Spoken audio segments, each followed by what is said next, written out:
മുണ്ടക്കൈ ചൂരൽമല ദുരന്തത്തിന്റെ പശ്ചാത്തലത്തിൽ നെഹ്റു ട്രോഫി വള്ളംകളി വേണ്ടെന്ന തീരുമാനത്തിൽ പുനരാലോചനയ്ക്കൊരുങ്ങുകയാണ് സർക്കാർ. വള്ളംകളിയുടെ നടത്തിപ്പിനായി 1 കോടി രൂപ പ്രഖ്യാപിച്ചു ടൂറിസം മന്ത്രി PM Muhammad Riyas. Reporter coffee with അരുണിലൂടെയായിരുന്നു പ്രഖ്യാപനം. റിപ്പോർട്ടർ ഇമ്പാക്ട് വാർത്തയിലേക്കാണ് നമ്മൾ ആദ്യം പോകുന്നത്.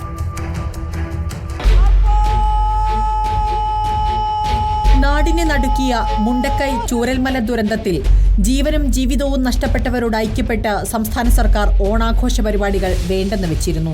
പുലിക്കളിയും നെഹ്റു ട്രോഫി വള്ളംകളിയും വേണ്ടെന്നായിരുന്നു ആദ്യ തീരുമാനം. എന്നാൽ നെഹ്റു ട്രോഫി വള്ളംകളി ഉൾപ്പെടെയുള്ളവ വേണ്ടെന്ന് വെച്ചാൽ വിനോദസഞ്ചാര മേഖലയ്ക്ക് വലിയ നഷ്ടങ്ങൾ ഉണ്ടായേക്കും. അതൊഴിവാക്കേണ്ടതുണ്ട്. പക്ഷേ ആർക്ക് വേണമെങ്കിലും ഓണാഘോഷം സംഘടിപ്പിക്കാം. അതിൽ മന്ത്രിമാർ ഉൾപ്പെടെയുള്ളവർ പങ്കെടുക്കും. പക്ഷേ സർക്കാർ തലത്തിൽ പരിപാടികൾ സംഘടിപ്പിക്കില്ല എന്നും മന്ത്രി PM മുഹമ്മദ് റിയാസ് പറഞ്ഞു. ഓണാഘോഷ പരിപാടികൾ ആർക്കൊക്കെ നടത്താനാവുമ്പോൾ അതൊക്കെ നടത്താം. അതിൽ ഒരു തെറ്റുമില്ല. മന്ത്രിമാരുണ്ടെങ്കിൽ മന്ത്രിമാരെ ക്ഷണിച്ചാൽ മന്ത്രിമാരൊക്കെ പങ്കെടുക്കുകയും ചെയ്യും. സർക്കാർ ഫണ്ടിങ്ങോട് കൂടിയ ഓണാഘോഷ പരിപാടി ഇല്ല, ഔദ്യോഗിക സ്വഭാവത്തോടുള്ള ഓണാഘോഷ പരിപാടി ഇല്ല എന്നാണ് നിശ്ചയിച്ചിട്ടുള്ളത്. നെഹ്റു ട്രോഫി വള്ളംകളി വേണ്ടെന്ന തീരുമാനം സർക്കാർ എടുത്തിട്ടില്ല. അന്തർദേശീയ തലത്തിൽ പോലും ശ്രദ്ധ നേടിയ വള്ളംകളി അതിന്റെ പ്രൗഢിയോടെ ഇത്തവണയും നടത്തണമെന്നാണ് ടൂറിസം വകുപ്പ് ആഗ്രഹിക്കുന്നത്. നടത്തിപ്പിന് മുൻപന്തിയിൽ ടൂറിസം വകുപ്പ് ഉണ്ടാകുമെന്നും മന്ത്രി റിപ്പോർട്ടർ കോഫി വിത്ത് അരുണിൽ. ബേപ്പൂർ വാട്ടർ ഫെസ്റ്റിനെ നെഹ്റു ട്രോഫി വള്ളംകളിയുമായി താരതമ്യം ചെയ്യേണ്ടതില്ല. ഇപ്പോഴുയരുന്ന പ്രാദേശികവാദത്തിൽ കഴമ്പില്ല. ടൂറിസം മന്ത്രി എന്ന നിലയിൽ കേരളത്തിലുടനീളം ഇത്തരത്തിലുള്ള വിനോദ പരിപാടികൾ ആവശ്യമാണെന്നാണ് മന്ത്രി എന്ന നിലയിൽ തനിക്കുള്ള അഭിപ്രായമെന്നും അദ്ദേഹം പറഞ്ഞു. യോഗം ചേരുന്നതിന്റെ മുൻപാണ് മുണ്ടക്കൈയിൽ ഉരുൾപൊട്ടലുണ്ടായത്.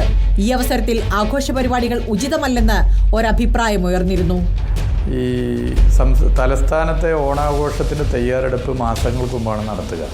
അങ്ങനെ നടത്താനുള്ള അതിൻ്റെ സംഘാടക സമിതിയുടെ യോഗം വിളിച്ചു നിൽക്കുന്ന ഘട്ടത്തിലാണ് ചൂരൽമല ദുരന്തമുണ്ടാകുന്നത്.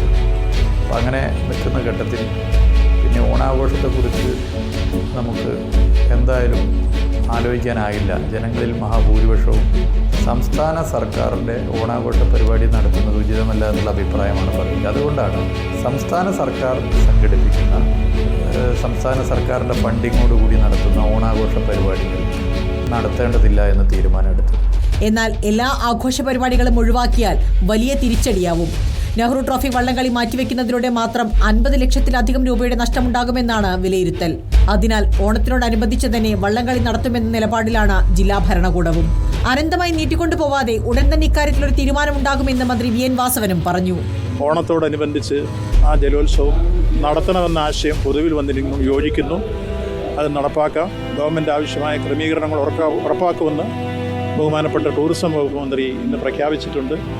അതുകൊണ്ട് അതെല്ലാ അർത്ഥത്തിലും വിജയിപ്പിക്കാൻ വേണ്ടിയുള്ള പരിശ്രമങ്ങളിലേക്ക് ഞങ്ങളെല്ലാം വരും. News desk reporter.